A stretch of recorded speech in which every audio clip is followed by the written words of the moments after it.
to Star Wars Infinite.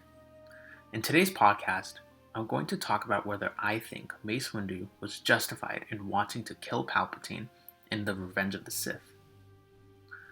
So after Anakin informed Windu that Palpatine was indeed the Sith Lord that had been so elusive to the Jedi in Revenge of the Sith, Windu wasted no time in taking action. Windu took a squad of fellow Jedi Masters, Kit Fisto, Agen Kolar, Sais 18, to arrest Palpatine. You know the rest. As Darth Sidious was confronted by the Jedi Masters in his office, he launched himself at the other Jedi Masters, effortlessly subduing and murdering all of them, except for Windu.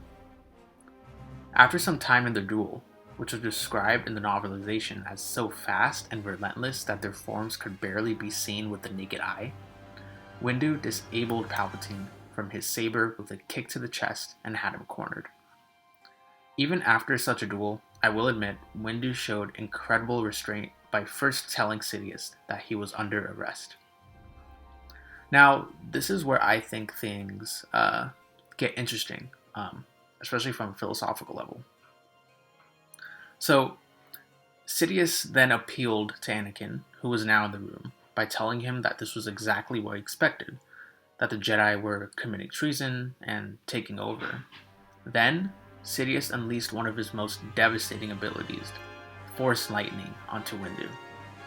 Windu incredibly absorbed the impact with his lightsaber, repelling it back onto Sidious, scarring his face and making Sidious appear weak. So, at this point, Sidious was unarmed and weak. At least he made it apparently so. After a bit, Windu decided it was best for Sidious to die. He lifted his lightsaber to deal the fatal blow, but Anakin prevented that, and Windu eventually fell to his death because of Sidious's Force Lightning.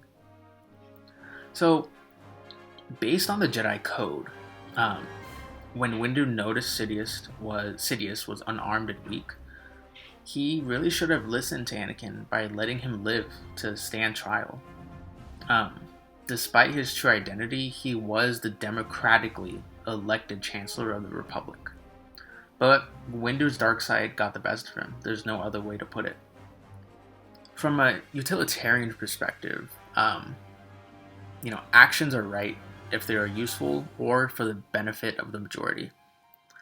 Would killing Sidious at that moment be beneficial for the majority? You betcha. It's the same logic as if you or I had a chance to kill Hitler before the commencing of his rule, of his Nazi Germany. If we had that chance, we would take it. If we were in Windu's position, I'm 95 to 100% sure that you and I, we would also decide to kill Palpatine or Darth Sidious and believe that's the best course of action at that point.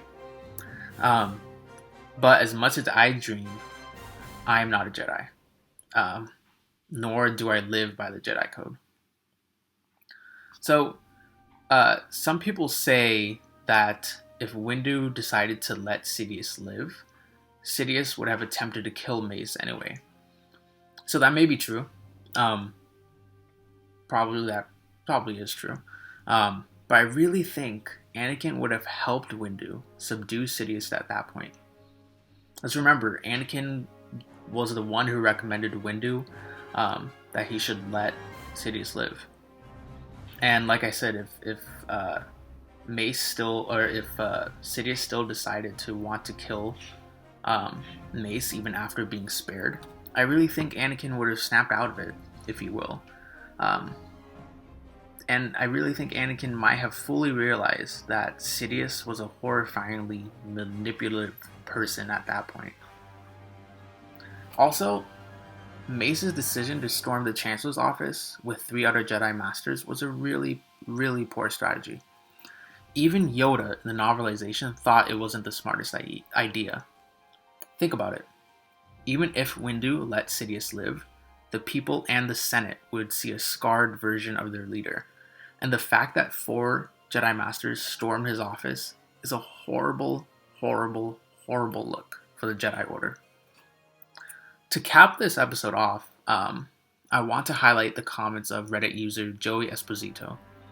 He says, I think Jocasta New's pointed statement in Attack of the Clones about how if something isn't in the Jedi archives, it doesn't exist is a great distillation of the blind spot of the Jedi.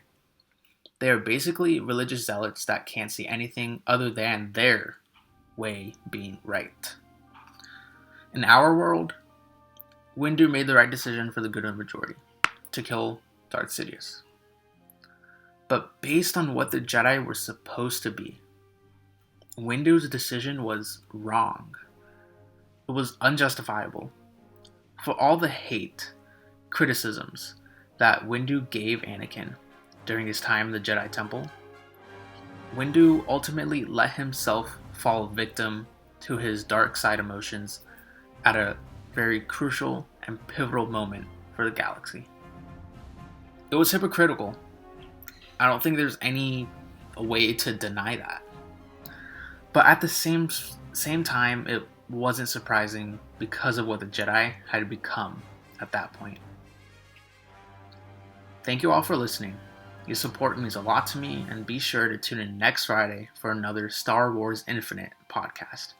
May the Force be with you.